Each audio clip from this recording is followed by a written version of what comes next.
اللہ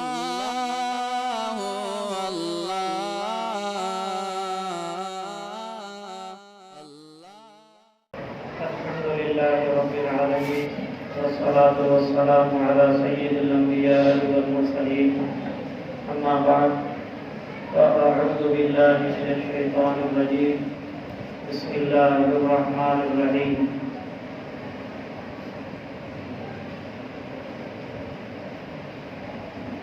ولتكملوا العدة ولتكبروا الله على ما هداكم ولعلكم تشكرون صدق الله العلي العظيم وصدق رسوله النبي الكريم ونحن على ذلك لمن الشاهدين والشاكرين والحمد لله رب العالمين.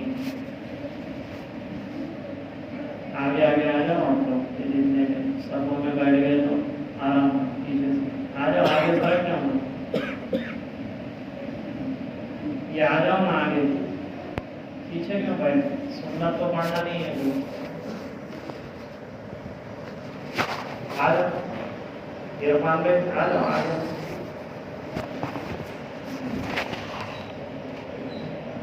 سبوں میں بیٹھ جانا تھوڑا دور دور بیٹھے تو یہ ساتھی بھی آ جاؤ نا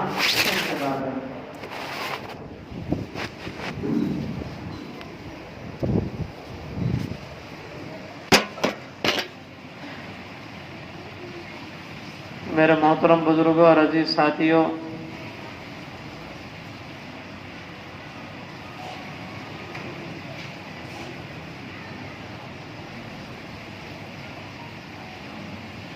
جناب محمد الرسول اللہ صلی اللہ علیہ وسلم نے ارشاد فرمایا للصائم فرحتان،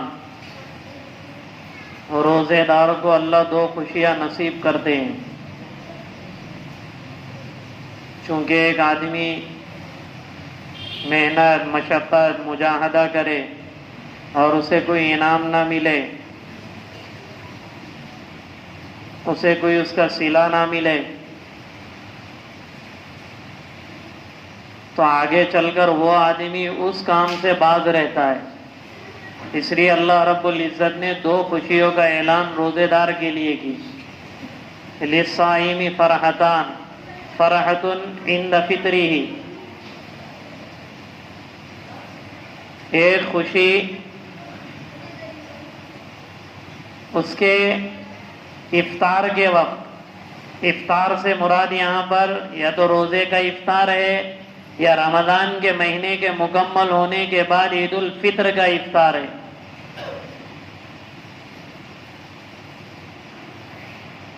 جیسے یہ خوشی کا دن جسے تصور کیا جاتا.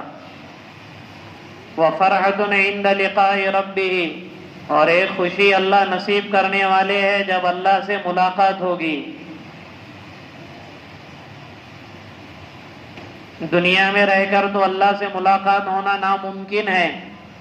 ان فانی آنکھوں سے تصور میں ہم لا سکتے ہیں، خواب میں دیکھا جا سکتا ہے، تصور میں اللہ کو، یعنی اللہ مجھے دیکھ رہا ہے میں اللہ کو دیکھ رہا ہوں، لیکن حقیقی آنکھ سے دنیا میں اللہ کا دیدار نہیں کر سکتے.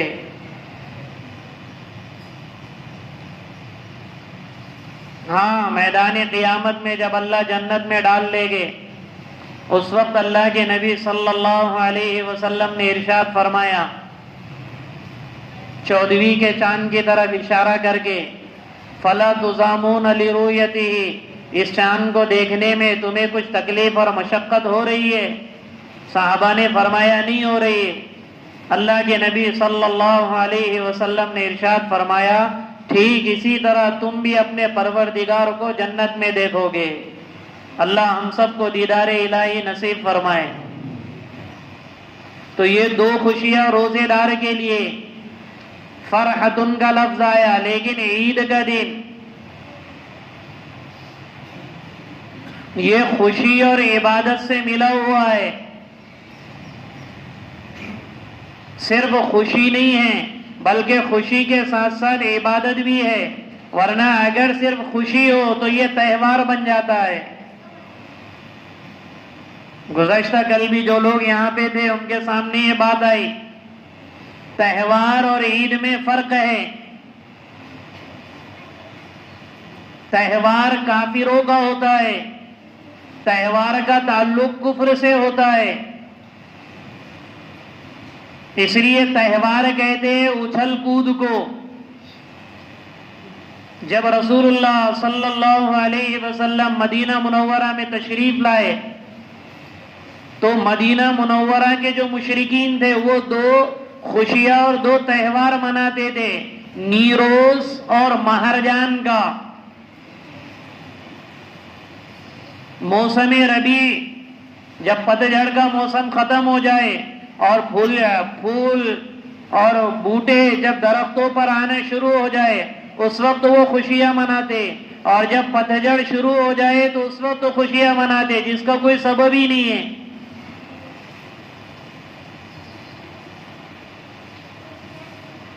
اچھل کود کیا کرتے. جیسے اپنے یہاں پر جو ہمارے برادران وطن ہے، ہولی، دیوالی، اس میں صرف اچھل کود ہوتی ہے. یہ تہوار ہے، تہواروں کا تعلق کفر سے ملتا ہے. اللہ نے ہم کو یہ عید دی ہے. عید خوشی کو نہیں کہتے، عید کہتے عربی میں بار بار آنے کو، بار بار آنے کو، بار بار آنے کو. عید عبادت کا دن ہے اس وجہ سے کہ ہم نے مہینے کی بھی عبادتیں کی اور آج بھی عبادت کر رہے. صرف خوشی کا دن کہو گے تو پھر گناہ میں ملوث رہے گے. جیسے شب برات 15ویں شب کو کہتے ہیں لیلۃ النصف من شعبان. ہم کیا کہتے ہیں؟ شب برات. تو جیسے شادیوں میں برات آتی نا ویسے لوگ باہر برات میں کھڑے رہتے کیونکہ اس کو کیا کہتے ہیں؟ شب برات. تو برات کی طرح لوگ کھڑے رہتے، ہاں مستی مزہ. ایسے عید کا دن ہمارے تصور میں ہے صرف خوشی کا دن. تو خوشی کے دن کیا ہے؟ تو آدمی اچھل کود کر رہا ہے. اعمال سے غفلت عید کے دن سے ہی شروع ہو جاتی ہے. پورا مہینہ داڑھی رکھ دیا، عید کا دن آتے ہی داڑھی بنا دیا، پوسٹروں میں دیکھ دیکھ کے کپڑے بنا لیے. کس میں دیکھ کر؟ پوسٹروں میں دیکھ دیکھ کر. بال اچھے تھے، سب تھے، لیکن پھر سے اسٹائل کے ساتھ حرام طریقے سے کاٹنا شروع کر دی. تو یہ خوشی کا دن رہ گیا ان لوگوں کے لیے، یہ عبادت کا دن نہیں ہوا. جبکہ عید کا دن، خوشی کا دن اس وقت ہوگا جب عبادت بھی ہو. اسی لیے شاعر نے کہا لیس العید لمن لبس الجدید انما العید لمن خاف الوعید. جو نئے کپڑے پہن لے، اچھے سے رہ لے، صرف اسی کے لیے عید کا دن نہیں ہے، بلکہ جو اللہ سے ڈرے، اللہ کا تقوی اختیار کرے، اس کے لیے عید کا دن ہے. یہ مواقع عبادت ہے. اسی لیے جو لوگ عید کو آتے ہیں اور جب عید پڑھ کے جاتے ہیں، یعنی مشہور حدیث میں ہے اللہ رب العزت اپنے ملائکہ سے پوچھتے ہیں ان لوگوں کی کیا مزدوری ہے جو محنت کر چکے، مجاہدہ کر چکے، اور اس کا انعام اللہ یہ دیتے کہ جاؤ بخشے بخشائے، ہم نے تمہیں معاف کر دیا. تو یہ مواقع عبادت ہونے کی وجہ سے اللہ رب العزت کا یہ انعام ملتا ہے کہ ہم نے رمضان کے مہینے کے روزے رکھے، اور یہ اللہ کا شکر ہے کہ اللہ رب العزت اپنے فضل سے، اپنے کرم سے، اپنے احسان سے اللہ ہم کو توفیق دے اعمال کی. یہ اللہ کا بہت بڑا انعام ہے. عید کی خوشی تو اسے محسوس ہوگی جو رمضان کے روزے رکھے، جو تراویح پڑھے، جو سخاوت کرے، جو زکوٰۃ ادا کرے، جو تلاوت کیا کرے، جو غم گساری اپنے رشتہ داروں کے ساتھ کیا کرے. ان لوگوں کے لیے اللہ نے یہ عید بنائی ہے کہ یہ عید کہتے بار بار واپس آنے کو. عربی میں نیک تفاؤلی کے طور پر یہ اس کا نام عید رکھا گیا کہ عید کہتے بار بار آنے کو. مطلب یہ ہے کہ ہماری زندگی میں رمضان بھی بار بار آئے اور رمضان کی خوشیاں بھی بار بار آیا کرے. تو جس طرح عید کی نماز کو واجب قرار دیا گیا، اسی طرح عید کی خوشیوں کے موقع پر عید کی نماز کے آنے سے پہلے پہلے صدقۃ الفطر کو بھی واجب قرار دیا گیا۔ جس طرح تمہارے گھر میں یہ ساری چیزیں ہیں، خوشی کے مواقع ہے کہ تم عیدگاہ آنے سے پہلے پہلے آپ اپنے گھر والوں کے طرف سے، اپنے بچوں کے طرف سے، اپنی طرف سے، اگر تم صاحب نصاب ہو، صاحب نصاب سے زکوٰۃ والا صاحب نصاب مراد نہیں ہے کہ ایک سال اس پر گزرنا ضروری ہے، یا پھر ضرورت سے الگ بھی اگر کوئی سامان آپ کے پاس ہے تو اس کو نہیں پکڑا جائے گا زکوٰۃ میں۔ لیکن عید کے صدقۃ الفطر میں یہ دونوں چیزیں نہیں ہیں۔ ایک تو مال کو سال گزرنا بھی ضروری نہیں ہے، اگر کوئی عید کی صبح صادق سے پہلے پہلے بھی صاحب نصاب بن گیا، یعنی 42,600 روپے کا اگر مالک ہو گیا، عید کے دن صبح صادق سے پہلے پہلے اس کو صدقۃ الفطر لینا ناجائز ہے، صدقۃ الفطر نکالنا واجب ہے۔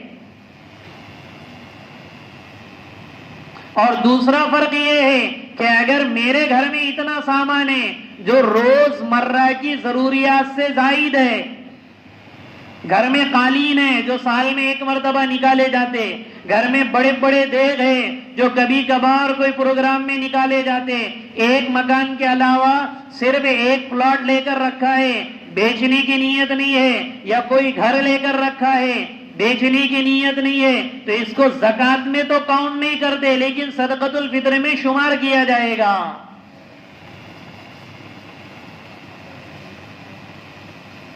اس لیے صدقۃ الفطر نکالے۔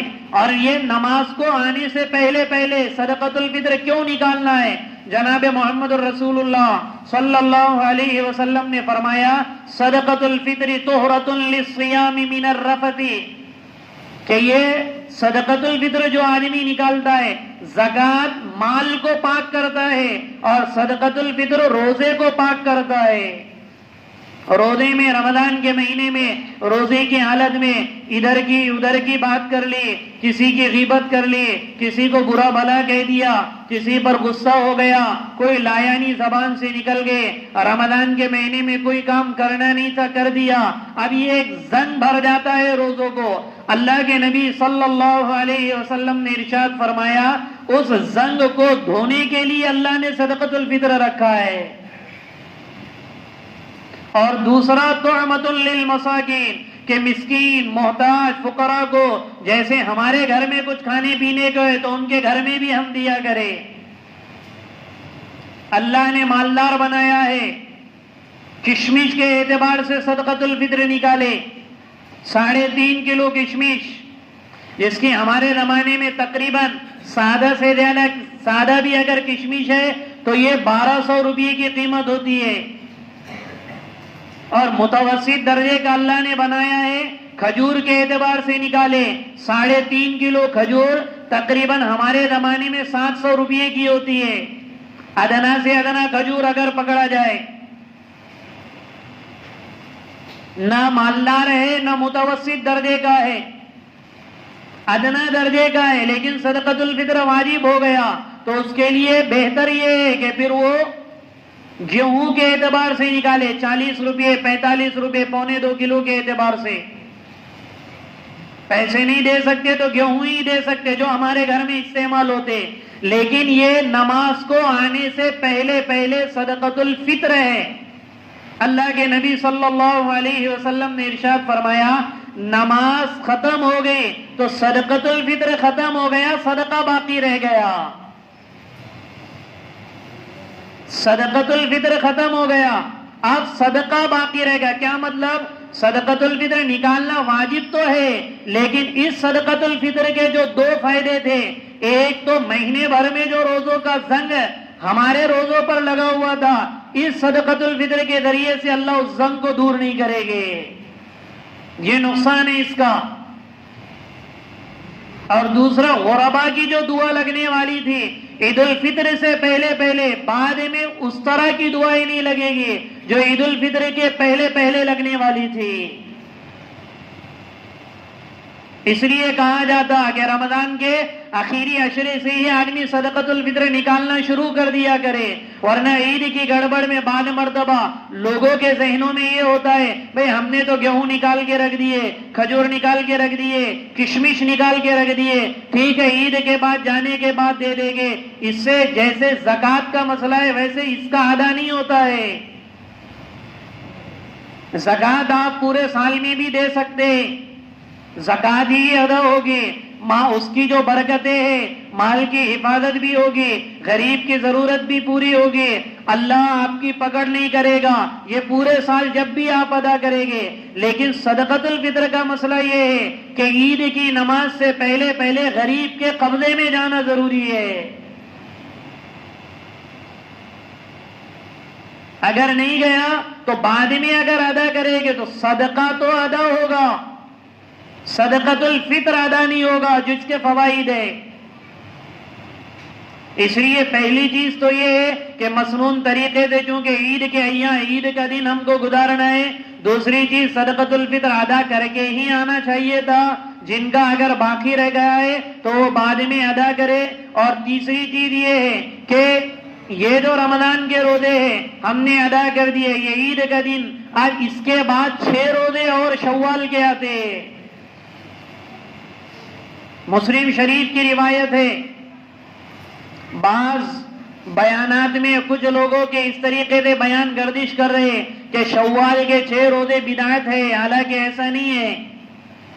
حدیث میں آتا ہے اللہ کے نبی صلی اللہ علیہ وسلم نے ارشاد فرمایا، من صام رمضان ثم اتبع ستا من شوال، جو رمضان کے روزے رکھے پھر اس کے بعد شوال کے 6 روزے رکھے، کان کصیام الدہر، گویا اس نے پورے زندگی کے روزے رکھ دیے۔ اب ہر سال روزے رکھے گا، ہر سال اللہ اس کو یہ اجر دیتے رہے گے۔ اس لیے اگر اللہ توفیق دے، ہمت ساتھ دے، طاقت اگر ہو تو روزے یہ رکھنا چاہیے۔ اعمال کرنے سے کس کو، ہاں خلاف سنت نہ ہو، ہر عمل کو دیکھیں یہ موافق سنت ہے یا نہیں ہے، اور علماء نے اس میں اجازت دی ہے یا نہیں دی ہے۔ اہل علم سے رابطہ کرے بھئی یہ کام صحیح ہے یا نہیں ہے، یہ صحیح ہے یا نہیں ہے، دل کے راجا نہ بنے، ورنہ گمراہی میں آدمی چلا جاتا ہے۔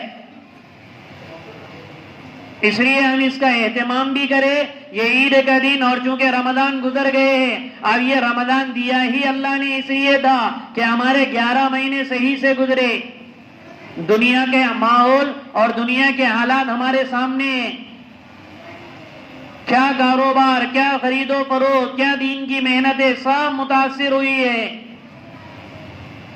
اس لیے ہم اللہ کے حضور گڑ گڑائیں، اللہ کے حضور معافی مانگے، اپنے اعمال کی اللہ سے دعا کرے، اللہ جس طریقے سے ہم نے یہ رمضان کا مہینہ گزارا ہے وہ اسی طریقے سے 11 مہینے ہمارے گزرے، ورنہ جیسے اب یہ عید کے بعد جیسے شیطان کھل جائے گا اور وہ اپنے اپنے رنگ رنگیلیاں دکھلائے گا، ٹھیک اسی طریقے سے ایک مسلمان کی زندگی بھی بن جاتی ہے۔ پورا مہینہ اس نے رمضان میں عبادتیں کی، تلاوتیں کی، سخاوت کا دریا بہایا، سب کچھ معاملات رمضان کے مہینے میں کیے، لیکن جیسے عید کا دن آ گیا، ظہر میں کم ہونا شروع ہو گئے، عصر میں، مغرب میں، عشاء میں، فجر میں، یک کے بعد دیگرے اعمال سے دور ہونا ہمارا شروع ہو جاتا ہے۔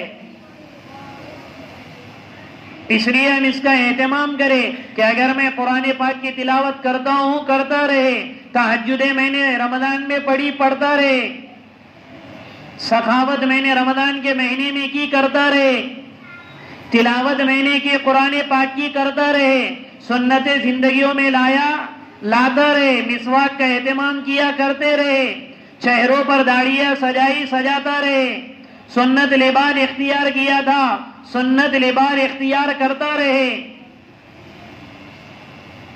تب جا کے جیسے رمضان کے روزے رکھنے والوں کو اللہ نے یہ خوشی نصیب کی عید کی، ایسے ہی موت کے موقع پر اللہ عید کی طرح خوشیاں نصیب کرے گے۔ دنیا تو سب کو چھوڑ کے جانا ہے، حشر کا میدان سب کے لیے آنے والا ہے، قبر حشر سب کے لیے، کوئی ایسا نہیں ہے، چاہے آپ جلاؤ، دفن کرو، یا کہیں لے جا کے پھینک دو، یا پانی میں ڈال دو، قبر کے سوال سب کے لیے، حشر کا میدان سب کے لیے، جنت جہنم کے فیصلے سب کے لیے، دنیا چھوڑ کے سب کو جانا ہے۔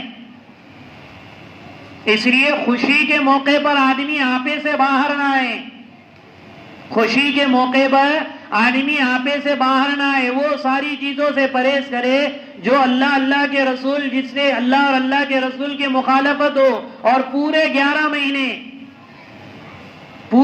مہینے اس کا اہتمام کرے۔ مسجدیں جیسے آباد ہو رہی ہے ویسے مسجدوں کو آباد کرتا رہے،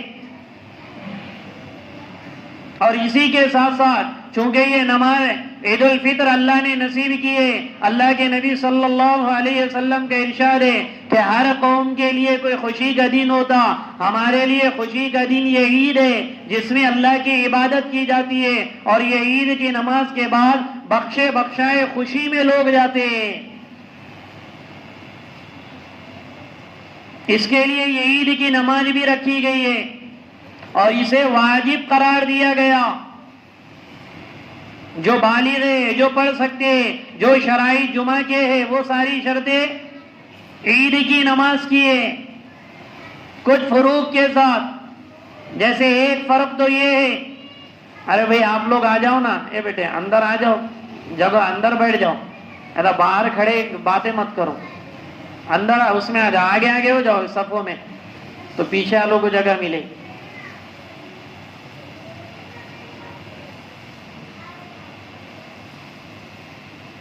یہ عید کی نماز اللہ نے واجب ہی اس لیے کی ہے تاکہ تہوار میں اور مسلمانوں کی عید میں فرق ہو جائے۔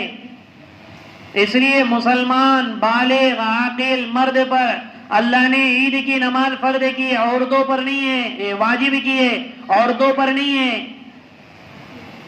ہاں اگر کوئی عورت چاش کی اشراق کی نماز پڑھ لے تو وہ اس کے لیے ادا ہو جائے گی، جیسے چاش کی نماز اگر عورت پڑھ لے، لیکن مرد کے لیے فجر کی نماز کے بعد جس پر عید کی نماز واجب ہے اس کے لیے اشراق پڑھنا بھی خلاف سنت ہے، کیونکہ یہ عید کی تیاریوں میں لگا رہے اور تکبیر کہتے ہوئے آئے، اللہ اکبر اللہ اکبر لا الہ الا اللہ اللہ اکبر وللہ الحمد۔ اس کی گونج ہو، چونکہ عید الفطر میں آہستہ کہنا ہے، عید الاضحیٰ میں بلند آواز سے کہنا ہے، اور عید الفطر میں آتے آتے ہی تکبیر کہنا ہے۔ یہ علامت ہے اس بات کی کہ اس دھرتی پر اللہ سے بڑھ کر نہ کوئی ہے، نہ کوئی رہے گا، نہ رہ سکتا ہے۔ اللہ ہی بڑے ہیں، ہمارے دل میں اللہ کی عظمت آئے، اللہ کی بڑائی آئے، اللہ کی کبریائی آئے، کہ ہمارے دل کے اندر اللہ کی ذات عالیہ کا یقین بیٹھ جائے۔ کل کائنات کا مالک اللہ ہی ہے، میرے نفع نقصان کا مالک اللہ ہی ہے، ہر چیز اللہ ہی کے قبضے قدرت میں ہے، بیماری شفا کے مالک بھی اللہ ہی ہے۔ اللہ کی ذات عالیہ پر یقین ہو، لیکن اس میں غلط چیز یہ نہ سمجھے کہ اللہ کی ذات پہ یقین ہے تو آدمی کچھ بھی کر لے۔ حضرت علی رضی اللہ تعالیٰ عنہ ایک مرتبہ اس طرح بیان کیا، کرنے والے اللہ ہی ہے، ہر چیز اللہ کے قبضے قدرت سے ہوتی ہے، نفع نقصان کے مالک اللہ ہی ہے۔ تو ایک خارجی نے حضرت علی رضی اللہ عنہ سے کہا، بچانے والے اللہ ہی ہے؟ کہا ہاں۔ تو کہا تم پہاڑ پہ سے کود جاؤ، دیکھے اللہ بچاتے نہیں بچاتے۔ حضرت علی رضی اللہ تعالیٰ عنہ نے فرمایا، اللہ ہمیں آزماتا ہے، ہم اللہ کو نہیں آزماتے۔ کیا فرمایا؟ ہم اللہ کو نہیں آزماتے، اللہ ہمیں آزماتا ہے۔ اس لیے یعنی اس کا یہ مطلب نہیں ہے بھوک مٹانے والا اللہ ہے تو اس کا مطلب یہ نہیں ہے کہ آدمی کھانا نہ کھائے۔ ہاں یقین اللہ کی ذات پہ ہو، ایک لقمے سے بھی اللہ بھوک مٹانے والے ہیں، 100 لقمے سے بھی اللہ بھوک مٹانے والے، بغیر کھائے کے بھی اللہ بھوک مٹانے والے، محتاج نہیں اللہ، بے نیاز ہے۔ اس لیے تکبیر کہی جاتی ہے اور کروائی جاتی ہے اور خالی چھوٹے بچوں کی طرح رٹنا نہیں ہے اللہ اکبر لا الہ، صرف یہ بولنا نہیں، اس کی عظمت دل میں بٹھانا ہے. اس لیے آتے ہوئے تکبیر کہنا ہے. اور پھر جب ہم جس راستے سے عیدگاہ میں آئے تو عیدگاہ میں تو ہے ہی نہیں، مسجد میں آئے ہیں تو دوسرے راستے سے راستہ بدل کر ہم گھر پر جائیں، یہ بھی مسنون ہے. عید کی نماز واجب ہے، اور یہ واجب نماز کی نیت جیسے اور نمازوں کی نیت ہے ٹھیک اسی طریقے سے عید الفطر کی بھی نیت ہے. صرف فرق واجب اور 6 زائد تکبیروں کا ہے. میں عید الفطر کی نماز ادا کرتا ہوں واجب کتنی زائد تکبیروں کے ساتھ؟ 6. عربی کتنی زائد تکبیروں کے ساتھ؟ 6 زائد تکبیروں کے ساتھ. خاص واسطے اللہ کے رخ میرا بیت اللہ کی طرف، کعبہ شریف کی طرف، پیچھے اس امام کے. یہ واجب نماز ہے. جس کی عید کی نماز چھوٹ گئی اور اسے جماعت نہ ملے تو پھر وہ اس کی عید کی نماز چلے گئی. انفرادی طور پہ عید کی نماز نہیں پڑھی جا سکتی، اس کے لیے جماعت شرط ہے. اس کے لیے جماعت شرط ہے. اس لیے اگر کسی کی تکبیریں چھوٹ بھی گئی اور وہ امام کے قرات شروع کرنے کے بعد آئے تو فقہاء نے لکھا ہے وہ جلدی جلدی اپنی زائد تکبیریں کہہ دے اور نماز میں شامل ہو جائے. تو نیت یہ کرے گے کہ میں یہ واجب عید کی نماز ادا کرتا ہوں 6 زائد تکبیروں کے ساتھ، رخ میرا کعبہ شریف کے طرف، اس امام کے پیچھے. پھر امام سے اللہ اکبر کہہ کر ہاتھ باندھ دے گے. ہاتھ بھی اٹھائے گے تو کوئی یوں اٹھاتا، کوئی یوں اٹھاتا، کوئی یوں اٹھاتا، کوئی صرف اسٹائل ہی مار دیتا یوں کر کے. مسنون طریقے سے ہاتھ اٹھائے کہ ہمارے ہاتھوں کا رخ قبلے کی طرف رہے، انگلیاں کھلی نہ رہے. یہ ہر نماز کا مسئلہ ہے، صرف عید الفطر کا نہیں. انگلیاں ملی ہوئی رہے، کھلی بھی نہ رہے، اور یہ رخ بھی ہمارا ان انگلیوں کا بیت اللہ کی طرف رہے. ہاتھ اٹھا کر اللہ اکبر کہہ کر ہاتھ ناف کے نیچے باندھے گے. پھر ثنا پڑھی جائے گی سبحانک اللہم، پوری ثنا پڑھی جائے گی. پھر اس کے بعد ہاتھ اٹھائے گے اللہ اکبر. اب یہاں سے 3 زائد تکبیریں اللہ اکبر بول کر ہاتھ اٹھا کر چھوڑ دے گے. پھر کانوں تک ہاتھ اٹھائے گے، پھر چھوڑ دے گے. پھر کانوں تک ہاتھ اٹھا کر چوتھی تکبیر ہے تو آپ کیا کریں گے؟ باندھ دے گے. جس تکبیر کے بعد کچھ پڑھنا ہے اس تکبیر کے بعد ہاتھ باندھنا ہے. جس تکبیر کے بعد کچھ پڑھنا نہیں ہے اس تکبیر کے بعد ہاتھ چھوڑ دینا ہے. پہلی تکبیر کے بعد اللہ اکبر کہہ کر ہاتھ باندھے گے، ثنا پڑھی جائے گی. پھر اللہ اکبر کہہ کر ہاتھ چھوڑ دے گے. 3 مرتبہ اللہ اکبر کہنے کی مقدار امام انتظار کرے گا. پھر اس کے بعد اللہ اکبر کہہ کر ہاتھ چھوڑ دے گے. پھر 3 مرتبہ تکبیر کہنے کے بعد انتظار کرے گے. پھر اللہ اکبر کہہ کر ہاتھ باندھ دے گے.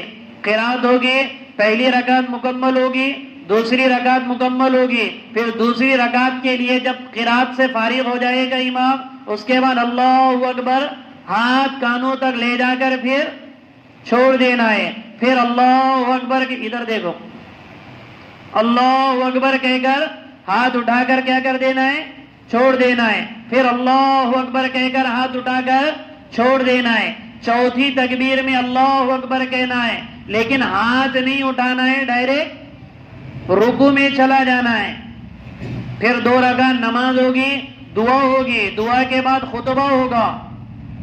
جمعہ کا خطبہ نماز سے پہلے اور عید الفطر اور عید الاضحیٰ کا خطبہ نماز کے بعد ہے. اس لیے خطبے کا پڑھنا تو مسنون ہے لیکن سننا واجب ہے. خطبے کا پڑھنا تو مسنون ہے لیکن اس کا سننا واجب ہے. اور اہتمام سے سنے، ایسا نہیں کہ کوئی ادھر بیٹھا کوئی ادھر. اور یہ جیسے خطبہ ہمیشہ جمعہ کا سنا جاتا ہے اس طریقے سے ہم خطبے سننے کا اہتمام کریں گے سب اس کی فکر انشاءاللہ. اللہ عمل کی توفیق عطا فرمائے. ٹھیک ہے نا؟ ہو گئے آگے سب، اب کوئی آنے والے نہیں ہیں؟ اچھا ٹھیک ہے، کر لینا تھا بھائی.